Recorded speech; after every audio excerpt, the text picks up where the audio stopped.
The Theater History Podcast is supported by HowlRound, a Knowledge Commons by and for the theater community. It's available on iTunes and howlround.com. Hi, and welcome to the Theater History Podcast. I'm Mike Leager. Eugene O'Neill has been a fixture in the canon of great American playwrights for a long time, and to this day his fans can visit a number of historic sites across the country that are associated with his life and career. One of those sites is Monte Cristo Cottage, which is the setting for O'Neill's Wilderness and Long Day's Journey into Night, and which is now associated with the Eugene O'Neill Theater Center. Today we're talking with Anne G. Morgan, who's the literary manager and dramaturg at the center. Anne, thank you so much for joining us. Thank you for having me. What's the story behind Monte Cristo Cottage? How did O'Neill's family come to own it, and when did they live there? Eugene O'Neill's father, James O'Neill, was a famous actor in the mid to late 19th century and early 20th century. And the O'Neill family spent much of the year touring around the country as James O'Neill performed in his plays, most notably The Count of Monte Cristo. The O'Neill family purchased the Monte Cristo Cottage and two adjoining properties in 1884, and those properties were to be their summer home. This was really the only place that would be a home to the family as they spent the rest of the year traveling and staying in boarding houses and hotels. James O'Neill spent the next 16 years renovating what is now the Monte Cristo Cottage. They lived in one of those adjoining properties at the time. And then the family moved into the cottage in 1900. When they bought the property, it already housed a storefront, which became the front porch and parlor, and a one-room schoolhouse, which became what is now known as the Long Days Room, the primary setting for that play. James made a number of other improvements to the property, and the family spent their summers there starting in 1900 through 1920, which is when James died and the house went on the market. So that's sort of the history of the family's relationship with the property in a nutshell. Now, how does this figure into O'Neill's work? You mentioned it's kind of the only place that the family has that's their home. Otherwise, they're kind of living the peripatetic lifestyle of a touring actor's family. What was its sort of significance in O'Neill's work to O'Neill, and why does he choose to set two major plays there? The events of Long Day's Journey into Night are very autobiographical and so rooted in his own experiences in that house that house is the only place really that play can take place. It is startling to sit in that room and read those stage directions because he describes the room perfectly, even though we know he was writing from memory when he was writing that play. And New London at large, which is the town where the Monte Cristo Cottage is, also features in a number of his other plays as well. So he, I believe, is a writer who is very impacted by the surroundings that he himself was in, and we see that in many of his works. And in Long Day's Journey into Night and All Wilderness, Long Day's Journey into Night is basically his recreation of his family experience, and All Wilderness is sort of a counter to that, what his life might have been like if he had had a happy home.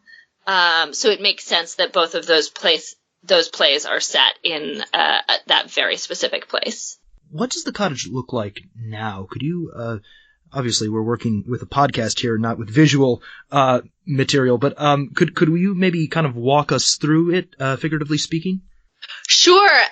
The house, which is a blue cottage, sits on the banks of the Thames River, which runs through New London and into the Long Island Sound. It's got a nice porch out front, and then The first floor, you sort of enter and very, very high ceilings, which is something James O'Neill did when he was renovating. We have a front parlor and a back parlor, which didn't really see much action when the family was there. They didn't do a whole lot of entertaining. We have a dining room, which has sort of been turned into a pictorial chronology of O'Neill's life and work. And then the Long Days room, which is that small, formerly one-room schoolhouse size room that has been restored to replicate the stage directions of Long Day's Journey into Night and Ah Wilderness. Upstairs are the bedrooms, which again, most of what is in the house is restored to how it would have looked in 1912, which is the year Long Day's Journey into Night takes place. Much of what we have in the house is not authentic to the family, but sort of a similar time period and style to what they would have had. So that's sort of what the house is like. How much can you tell us about what the process of restoring it to what I guess you would call its original appearance, circa 1912? How much of that process can you tell us about? Sure. So the cottage sat empty for over 15 years after James O'Neill died. So there was actually only one owner in between the O'Neill family and the O'Neill Center. We acquired the property in the mid-70s and began to operate it as a museum at that time.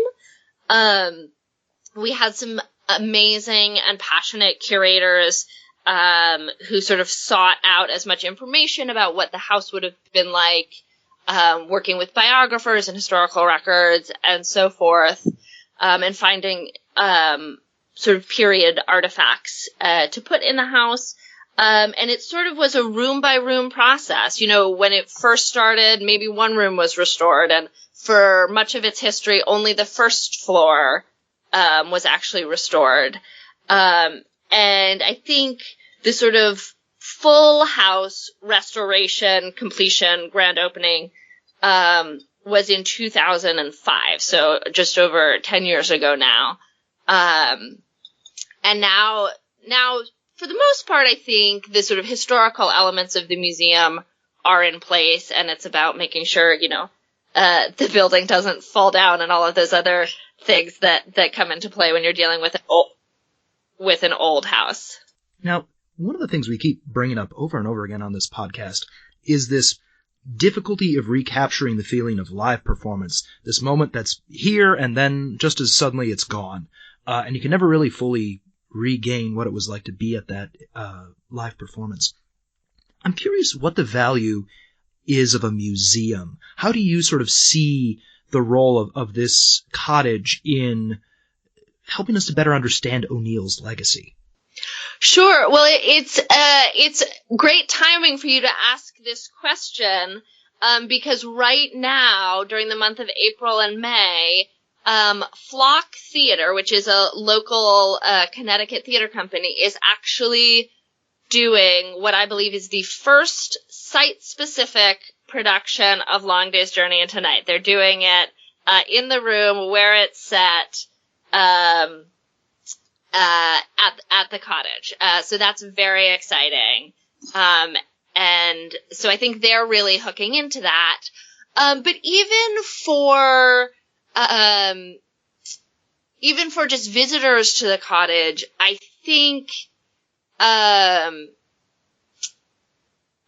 you get the clarity of O'Neill's vision in that play, what he's trying to get at, with putting these characters in a cramped space together on a hot summer afternoon, just comes into such focus when you are in the space. And to sort of read his writing in that room and sort of commune with those ghosts, I think it really offers the opportunity to understand his perspective in a really unique way. And I can't think of any sort of other examples where you can sort of have that immediate connection to a playwright who is no longer with us.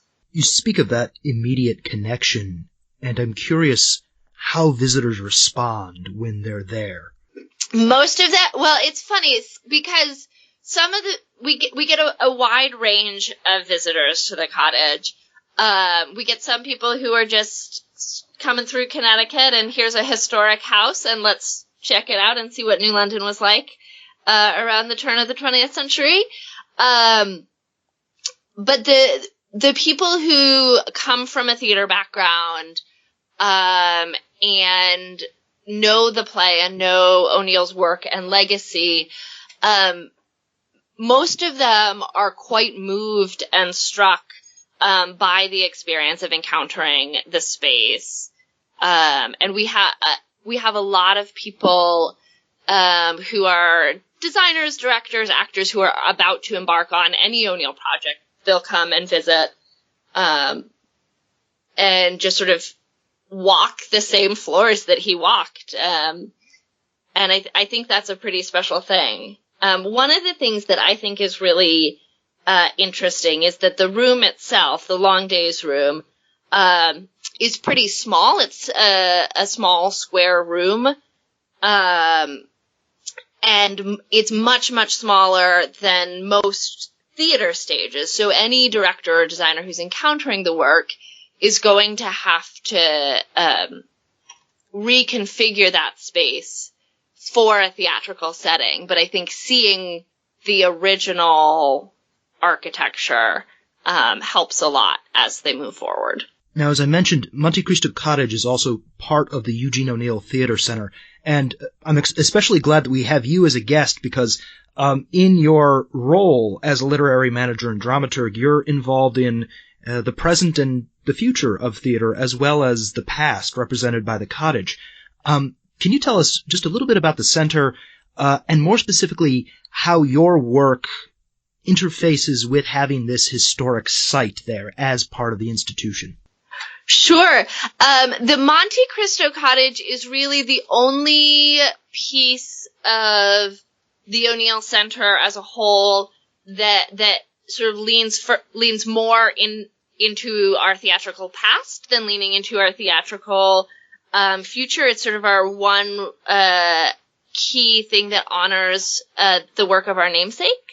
One of the things that I think is especially delightful is that the O'Neill Center's main campus is an old farming estate that was owned by a family that really did not like the O'Neill family at all. They did not get on. And the family that owned this estate became sort of fictionalized in O'Neill's work as the Harker family, which appears in Moon for the Misbegotten. So this, the grounds where our offices sit are sort of also loaded with O'Neill. And what we're doing here with our programming for the most, other than the cottage, our National Playwrights Conference is probably our best known program, but we also have programs in music theater, in puppetry, in cabaret, in criticism and arts journalism, and then we have an undergraduate theater training program as well. And all of those programs are looking for ways to push the form forward. And I think O'Neill was so groundbreaking at the time he was writing, and his works are so varied, and you can tell that he was just trying new things each time he sat down to write a play. And so we're looking to create systems of support and find artists who want to do that, and move the form forward. So I think that's sort of how he connects to the heart of our mission. We'll post links to the Monte Cristo Cottage's website, as well as the Eugene O'Neill Theater Center's, and more material relating to the house, give you a chance to look at some of the images from inside the house. Anne, thank you so much. Absolutely. Thank you for having me. If you'd like to continue today's conversation, please visit howlround.com and follow HowlRound and @TheaterHistory on Twitter. A big thank you to the staff at HowlRound who make this show possible. Our theme music is The Black Crook Gallop, which comes to us courtesy of the New York Public Library Libretto Project and Adam Roberts. Thanks as well to Tip Kress, who designed our logo. And finally, thank you for listening.